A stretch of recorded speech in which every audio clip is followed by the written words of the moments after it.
It happened so quickly. We were at my sister's Christmas concert. Mom put her head down. She was on the phone during the whole thing, and I kept thinking, what is so important that she has to be on the phone right now while my sister's singing? She didn't inform me until we were leaving, and we were all rushing out the door. And I said, Mom, what's going on? She goes, we're taking you to Children's. My earliest symptoms were I was getting really tired. I would have to sit out during cheerleading. I had these little red spots all over my body. I also had these big bruises, and I never actually bumped into anything.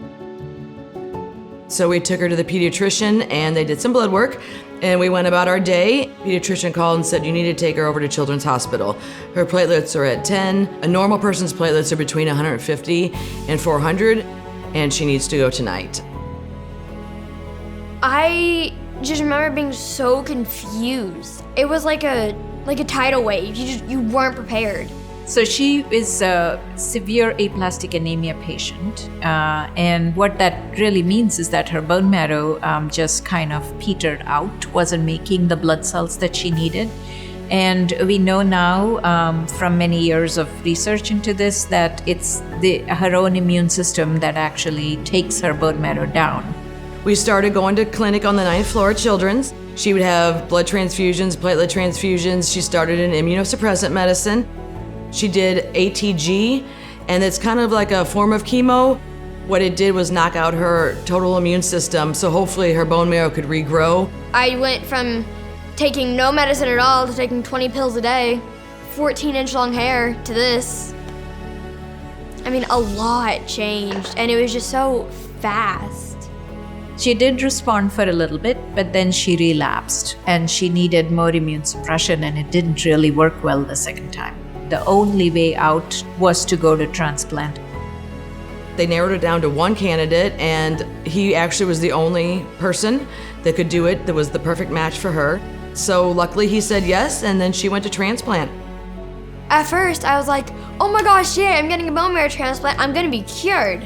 But there's so much more entailed in that. So first thing we want to do is make sure that those cells that we put in settled in and engrafted. The second is the immune system. It takes several months to a whole year for that immune system to be up and running like normal. Third is that the immune system is seeing her as foreign to it. And she actually had a complication where the immune system works against her cells.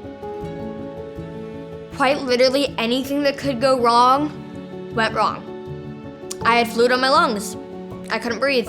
She actually had some fluid around her heart for a very long time that she was dealing with, and we were helping her deal with additional medications.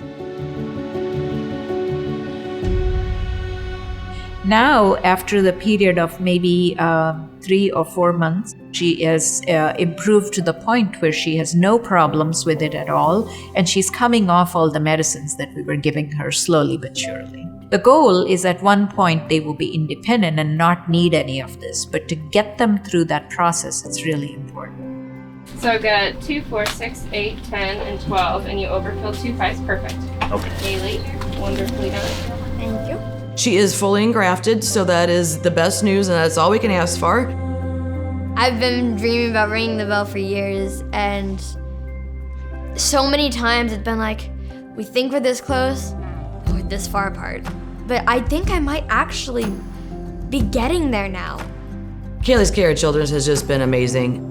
All of the different things, the gardens and the places they get to go and experience, it truly is what gets them through their hardest days and gives them a reason to keep fighting. They got me out of bed. They got me to do things. They got me to live. They got me to not survive, but live. The progress that has been made in life-threatening disorders over the last 10, 20 years is unprecedented. Getting us there is completely dependent on donor funding. To all the donors, thank you. You have no idea the impact that you make. You make the difference of somebody surviving or living. Without those things, I would merely have existed. I wouldn't have enjoyed anything about the hospital. But you bring the life to the hospital. You excite us.